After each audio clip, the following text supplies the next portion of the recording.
З вами меркаванне сумленных людзей. Гэта аўдыёверсія матэрыялаў, якія мы публікуем на платформе Substack і ў якіх дзелімся сваімі думкамі з нагоды значных падзей і працэсаў у нашай краіне.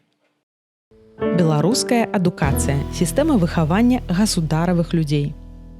Толькі сляпы будзе адмаўляць, што ўлады сёння ўзяліся за дзяцей і моладзь. Сур'ёзна ўзяліся, бо ў пэўны момант зразумелі, што моладзь не на іхным баку.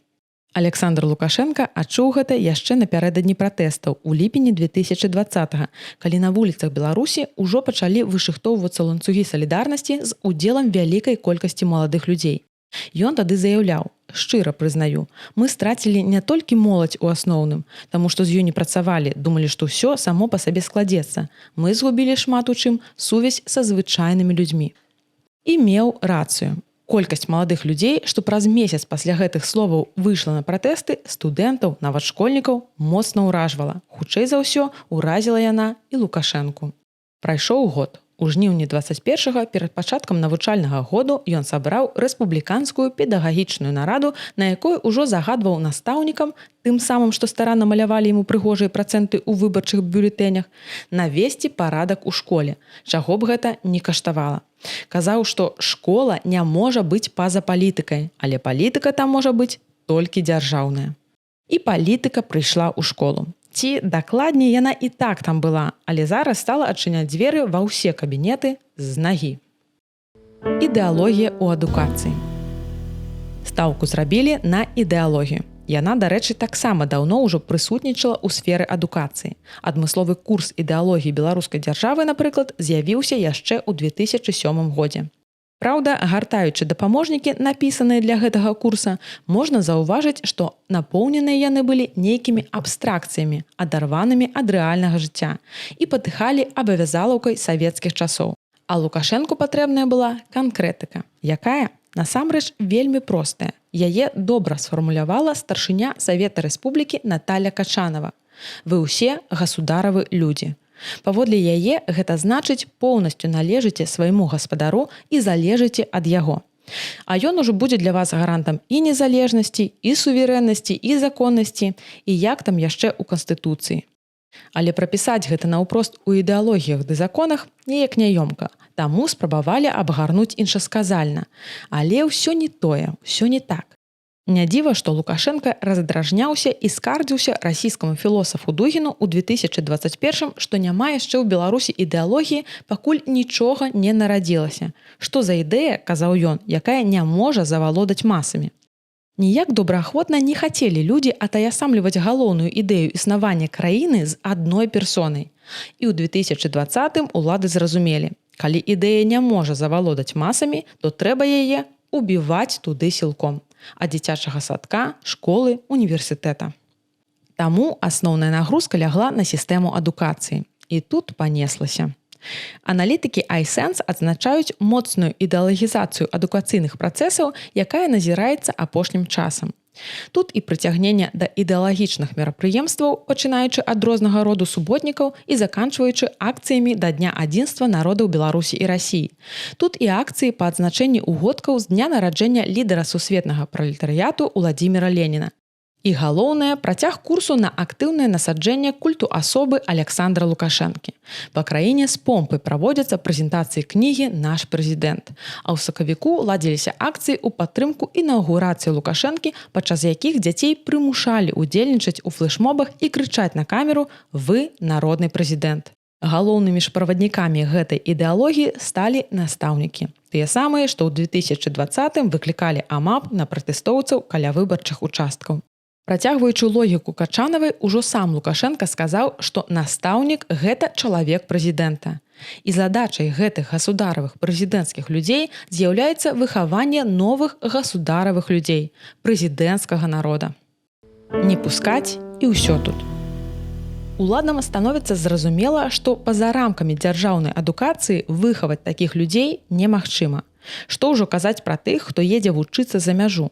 Таму рэакцыя ўладаў была простая – забараніць, зарэгуляваць, не пускаць.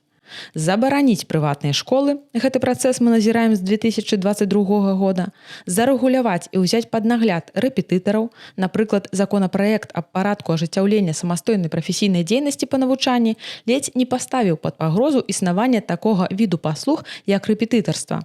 Але пад прэсам грамадскіх абмеркаванняў улады мусілі пакуль адступіць. Не пускаць дзяцей вучыцца за мяжу і праводзіць з бацькамі, якія хочуць адправіць іх туды, прафілактычныя гутаркі. Не выдаваць выпускнікам атэстаты. Школы затрымлівалі выдачу атэстатаў вучням, каб тыя не паспявалі падацца з дакументамі на уступныя кампаніі ў замежныя ВНУ.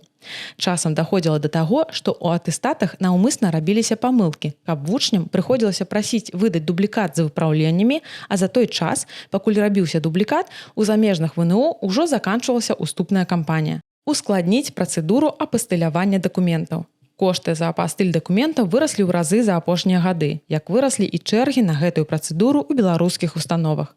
Ну а каб завяршыць карціну, дзяцей апрацоўваюць яшчэ ідэалагічнымі фільмамі, якія расказваюць пра цяжкасці жыцця беларускіх эмігрантаў за мяжой.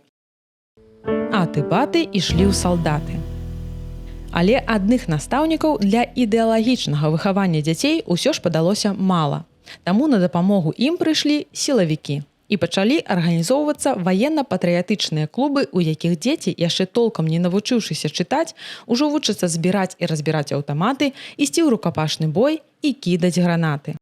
Колькасць такіх клубаў расце як на дражджах. На канец 2024 года толькі пад эгідай Міністэрства ўнутраных справаў іх налічвалася 160, а наведвалі іх 5500 дзяцей. У сакавіку 2025 60 падобных арганізацый было і на базе вайсковых частак Узброеных сіл Рэспублікі Беларусь. У іх запісаліся 2000 дзяцей. Станам на травень 2025 толькі ў Мінску ваенна-патрыятычных клубаў было 56. Але не клубамі адзінымі. Да ваенна-патрыятычнага выхавання паціху пачынаюць падключаць і звычайныя школы. Паводле iSense апошнім часам актывізавалася правядзенне ў школах ваенізаваных гульняў кшталту зарніцы. Вучняў таксама пачалі далучаць да рознага кшталту турніраў. Неадменным элементам святаў і школьных імпрэз сталі выступленні спецназаўцаў са сваімі ваяўнічымі танцамі. Так бы мовіць, іншых тэатральных пастановак, дзеці, у нас для вас няма. І ўся гэта мілітарная логіка падказвае наступны крок, пра які з гонарам заявілі ўлады. Спачатку ў некаторых ВНУ, а потым ужо і ў школах анансавалі ўвядзенне праграм па навучанні кіраванню беспілотнымі апаратамі. Адпаведны факультатыў з'явіцца для вучняў 8-9 класаў з новага навучальнага года. З улікам таго, што сёння войны вядуцца пераважна з дапамогай дронаў, можна лёгка зразумець, каго рыхтуюць сённяшніх дзяцей.